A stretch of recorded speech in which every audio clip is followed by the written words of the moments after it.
மூத்த பத்திரிகையாளர் பிரியன் இணைப்பில் இருக்கிறார், அவரிடம் பேசலாம். வணக்கம் பிரியன். இப்போதைக்கு அன்புமணி தரப்புக்கே பாமக அப்படிங்கிற மாதிரியான வாதத்தை நீதிமன்றம் ஏற்றுக்கொண்டிருக்கிறது, இதை எப்படி பாக்குறீங்க?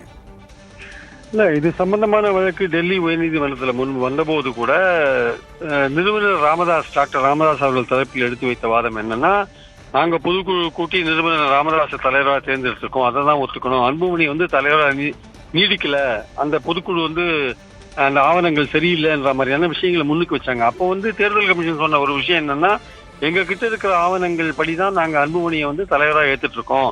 பாமகவுடைய விதிகளுக்குள்ளலாம் நாங்க போய் பாக்குறதுக்கான இது எங்களுக்கு கிடையாது, நாங்க பார்க்க வேண்டிய அவசியம் இல்லை. அப்படி நீங்க உரிமை போராட்டத்தை நடத்தினீங்கன்னா, தலைவர் நீங்க சொன்னீங்கன்னா அல்லது சின்னத்தை கிளைம் பண்ணீங்கன்னா உரிமையில் கோர்ட்டுக்கு போய் நீங்க தீர்மானிச்சுக்கலாம்னு அப்பவே சொன்னாங்க.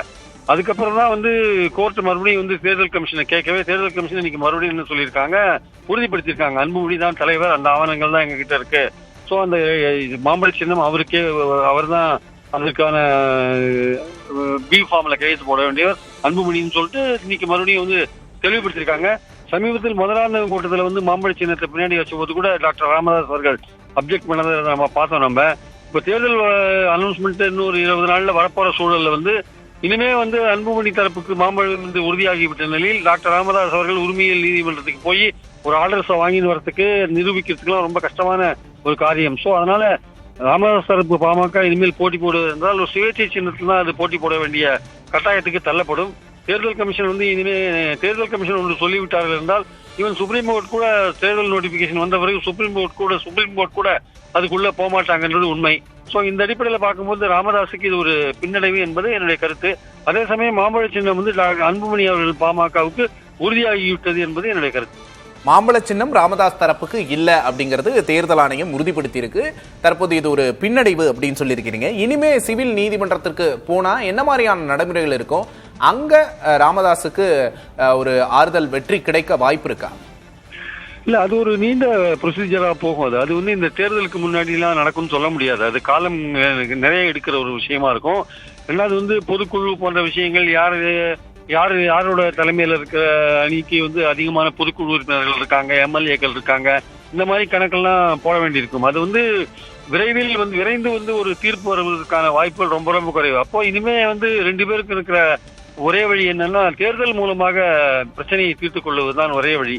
அதுதான் அதிமுக தரப்புல கூட ஓபிஎஸ் போன்றவர்கள் மிஸ் பண்ண ஒரு விஷயம் என்னன்னா, தேர்தல் மூலமாக எடப்பாடியை அவங்க கவுண்டர் பண்ணிருக்கணும், அதன் மூலமாக நிரூபிச்சிருக்கணும். அதை விட்டுட்டு இந்த கோர்ட்டு கேஸ்ன்னு போனாங்கன்னா அது நிச்சயமாக அது நீண்ட காலம் எடுக்கும், அது சாதகமாக போகும்னு சொல்ல முடியாது. அதனால டாக்டர் ராமதாஸ் அவர்கள் இனிமே யோசிக்க வேண்டியது, அவர் நீதிமன்றத்தை நாடினார்னா அது இன்னும் பல காலம் எடுக்கும். இந்த தேர்தல் அவருக்கு நிவாரணம் எல்லாம் கிடைக்காது, இந்த வரப்போற தேர்தலில். அதனால அவர் தான் முடிவு பண்ணணும், எப்படிப்பட்ட நிலையில அன்புமணி அவர்களை கவுண்டர் பண்ணலாம்ன்றத அவர் தான் முடிவு பண்ணணும். அன்புமணிக்கு நிச்சயமாக இது ஒரு அவருடைய பாமகவுக்கு ஒரு அட்வான்டேஜான ஒரு தீர்ப்பு தான் டெல்லி உயர்நீதிமன்றம் வழங்கியிருக்கிற இந்த தீர்ப்பு. நிச்சயமா அன்புமணி தரப்புக்கு ஒரு அட்வான்டேஜான ஒரு தீர்ப்பா தான் இதை பார்க்கணும். இந்த நேரத்துல ராமதாஸ் பாமகவோட முக்கியமான முகம், பாமக தான் ராமதாஸ் அப்படின்னு வட மாவட்டங்கள்ல ஒரு ஆழ பதிந்த ஒரு முகம். இந்த முகம் இல்லாம அன்புமணி தேர்தலை சந்திக்கிறது அப்படிங்கிறது அன்புமணிக்கு எந்த அளவுக்கு கடினமா இருக்கும்னு நினைக்கிறீங்க? ரொம்ப முக்கியமான கேள்வி நீங்க கேக்குறீங்க. பட் ஏன்னா நீங்க சொன்ன மாதிரி ராமதாஸ் தான் அதோட நிறுவனர். கிட்டத்தட்ட அதுல ஆயிரக்கணக்கான கிராமங்களுக்கு கடந்த 35-40 வருடங்களாக போய் அவர் கட்சியை வளர்த்தவர் அவர் தான். அதுல எந்த விதமான சந்தேகமும் இல்லை. அன்புமணி அவர்களும் அதை ஒப்புக்கொள்வார்கள். ராமதாஸ் தான் அந்த இயக்கம் வளர்வதற்கு காரணம்.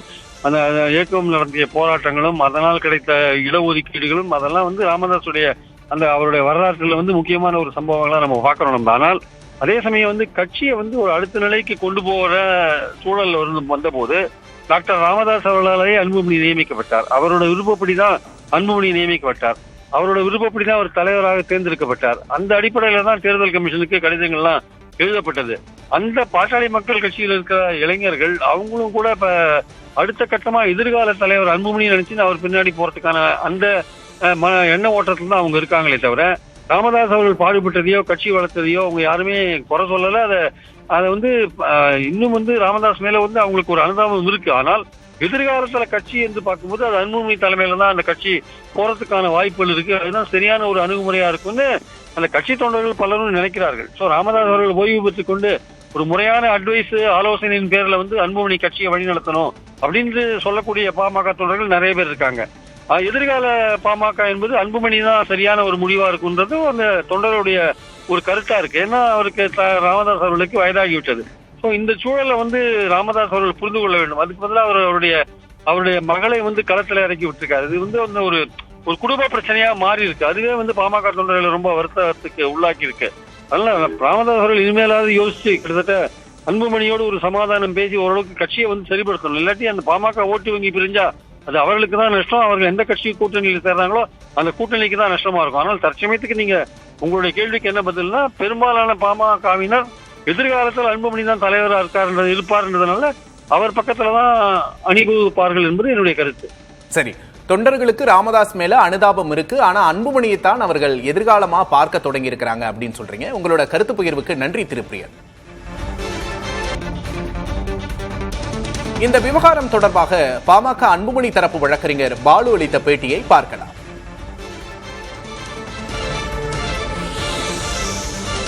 கட்சியினுடைய தலைவர் பொதுச் செயலாளர் தான் ஒரு பொதுக்குழுவை கூட்டமிடும். கட்சி முறையாக தேர்ந்தெடுக்கப்பட்ட தலைவர் பொதுச் செயலாளர் இல்லாமல் பொதுக்குழுவாக கூட்டப்படுகிற எதையும் ஏற்றுக்கொண்டு தேர்தல் ஆணையம் செயல்பட முடியாது. மருத்துவர் ஐயா அவர்கள் நிறுவனர். மருத்துவர் ஐயா அவர்களுக்கு பொதுக்குழுவை கூட்டுவதற்கான அதிகாரம் கட்சியினுடைய விதிகளின்படி இல்லை என்பதை நாங்கள் பல தருணங்களில் சொல்லியிருக்கிறோம். அந்த அடிப்படையில் தான் அவர்கள் சிவில் நீதிமன்றத்திற்கு சென்றால் தங்களுக்கு சாதகமாக தீர்ப்பு வராது என்பதற்காகவே ரிட் மனுவின் மூலமாக இந்த வழக்குகளை எல்லாம் தாக்கல் செய்து கொண்டிருக்கிறார்கள். எப்படி என்றாலும் எங்களுக்கு இதற்கு முன்பாக மாம்பழம் சின்னம் ஒதுக்கப்பட்டிருக்கிறது.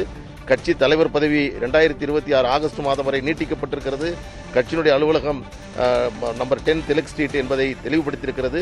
எனவே 2 நீதிமன்றங்களில் அவருக்கு இதற்கு முன்பாக அவர்கள் வெற்றி பெற முடியவில்லை. இதுதான் நிலைப்பாடு. எனவே இன்றைக்கு டெல்லி உயர்நீதிமன்றம் சொல்லியிருக்கக்கூடிய தீர்ப்பு முழுமையாக இந்த வழக்கில் இருக்கக்கூடிய சிக்கல்கள், குழப்பங்களை தெளிவுபடுத்தியிருக்கிறது. நிச்சயமா இருக்காது.